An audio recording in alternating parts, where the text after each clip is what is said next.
पाठ योजना बनाते समय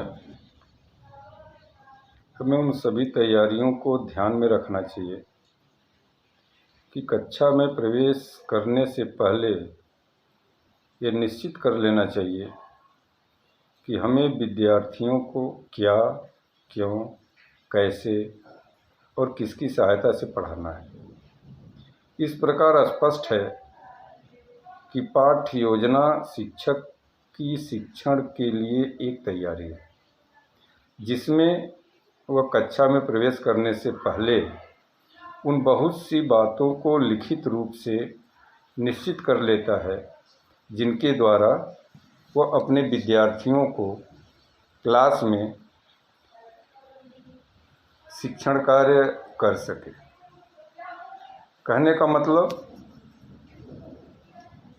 कि यह ज्ञात होना चाहिए कि शिक्षण के सामान्य उद्देश्य क्या है, छात्रों का पूर्व ज्ञान क्या है एवं उसे अपने पाठ का प्रस्तुतिकरण किस तरह से करना है तथा छात्रों के ज्ञान का मूल्यांकन किस तरह से करना है।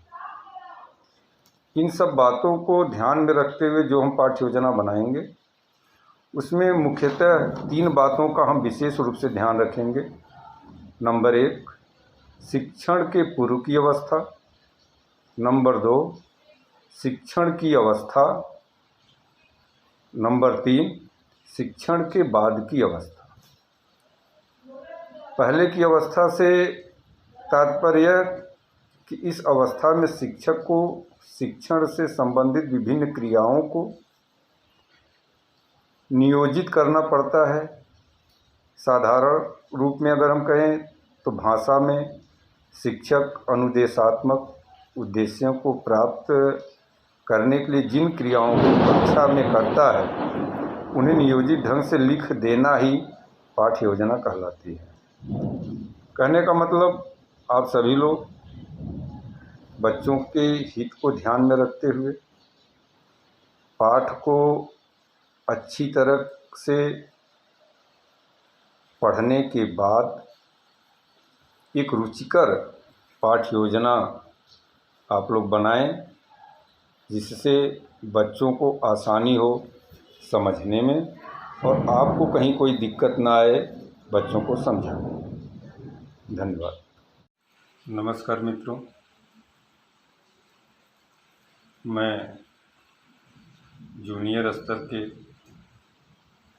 कक्षा 8 विषय हिंदी से संबंधित पाठ्य योजना के बारे में आप सभी लोगों से चर्चा करना चाहता हूं। जो पाठ काकी से लिया गया है ये पाठ्य योजना का प्रारूप है। हमें अपने पूरे 40-50 मिनट के पीरियड को इस तरीके से डिवाइड करना है, बांटना है, जिसमें हम सभी बातों को बच्चों के सामने आसानी से स्टेप बाय स्टेप रख सकें। ऐसा ना हो कि हम ऐसे शब्दों का इस्तेमाल करें, ऐसे शब्दों का प्रयोग करें जिसकी हवा तक बच्चों को ना लगे और बच्चे उन शब्दों को पकड़ न सकें और समझ भी ना पाएं।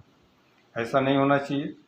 आसान शब्दों का बच्चों की भाषा में, जिस शब्दों में बच्चे बात करते हैं आपस में, कोशिश ये होनी चाहिए कि हमें उसी भाषा का प्रयोग करना चाहिए। इसमें दिनांक, कक्षा, विषय, समय आप निर्धारित करेंगे, 4 कॉलम बनाएंगे। उसके बाद सीखने सिखाने की सामग्री, किताब, चित्र, चार्ट, श्यामपट्ट, चाक हो, मार्कर हो, दीक्षा ऐप हो, TLM हो या जो भी आप की सुविधा के मुताबिक उपलब्ध हो उसका प्रयोग करें। उसके बाद हम 3 चरण बनाएंगे। एक चरण है समय और आकलन के तरीके। इसमें हम थोड़ा जूम करके आप लोगों को दिखाना चाहते हैं। इसमें देखिए, नंबर 1 है शिक्षण की शुरुआत में। पहले पढ़ने पढ़ाने से पहले जो प्रकरण है, हम अगर उसकी तैयारी किए हैं तो मौखिक रूप से बच्चों के बीच में उस पाठ के संबंध में मोटी मोटा हम बच्चों को बताएंगे।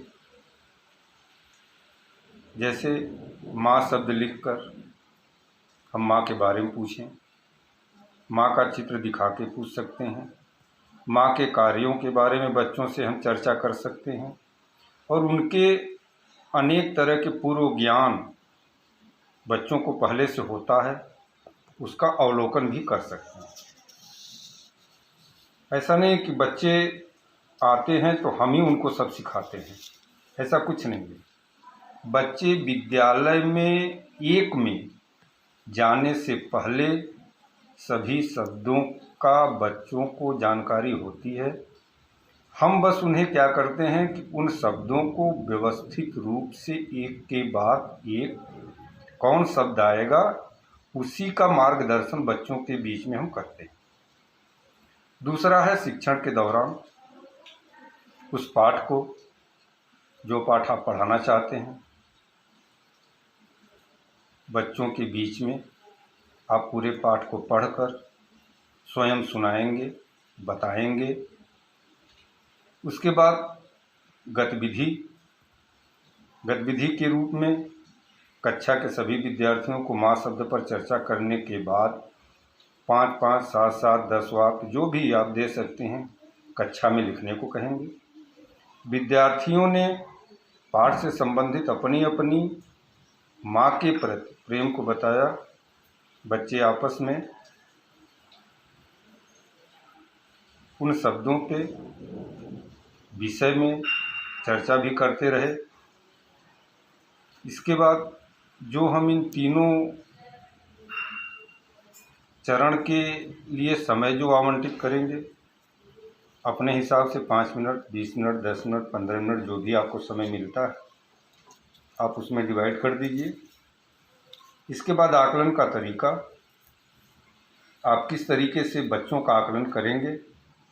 पूर्व ज्ञान से संबंधित प्रश्न पूछकर वर्तमान पाठ के विषय तक बच्चों को लाएंगे। कहने का मतलब सरल से कठिन की तरफ आप बच्चों को ले जाएंगे। जब आप शिक्षण कार्य कर रहे होते हैं नंबर 2 पे, तो आप देखेंगे कि बच्चे ध्यानपूर्वक सुनते हैं और माँ के प्रति, उस पाठ के प्रति उनका एक लगाव होता है। बहुत रुचि लेकर शांतपूर्वक बच्चे उस पाठ को सुनते हैं। और जब आप गतिविधि कराएं तो गतिविधि के दौरान एक ध्यान रहे कि सभी बच्चे ध्यानपूर्वक गतिविधि एवं TLM का अवलोकन करते रहें। TLM का मतलब चित्र हो सकता है, श्यामपट्ट पे आप बनवा सकते हैं, या किन्हीं बच्चों को, किसी बच्ची को आप माँ का किरदार दे दीजिए। किसी बच्चे को 2 मिनट 5 मिनट का एक शब्द लिख के आप बच्चों को दे दीजिए और वो माँ बेटे का या माँ बेटी का किरदार आपके सामने प्रस्तुत कर देंगे। उसमें कहीं कोई समस्या आने वाली नहीं। इसके बाद हम बात करेंगे, ये देखिए, शिक्षण के बाद में हमने पाठ को पढ़ा लिया, बच्चों को समझा दिया, बच्चे आसानी से समझ लिए, सुन लिए ध्यानपूर्वक। अब हमको श्यामपट्ट कार्य करना है। उस पर आप 5 मिनट, 10 मिनट, जो भी आपको समय मिलता है अपने सुविधा के मुताबिक आप ले लीजिए। उसके बाद श्यामपट्ट कार्य पे आप उसी पाठ से कुछ ऐसे शब्द लीजिए, 5, 7, 8, उसको 2 भागों में बांट दीजिए, स्तंभ क या स्तंभ ख या 1, 2, जिस तरीके से आप बांटना चाहें।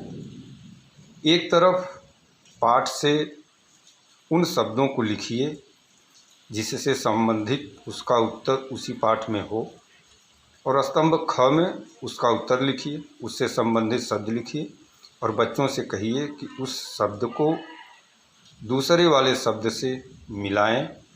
और स्तंभ ख में जो आप शब्द लिखेंगे उसको ऊपर नीचे करके लिखिए, क्योंकि सीधे सीधे लिखेंगे तो बच्चे पकड़ लेंगे।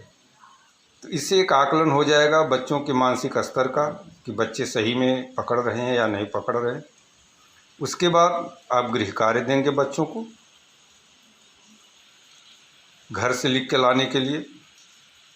उसके बाद शिक्षण की आगामी पाठ्य योजना।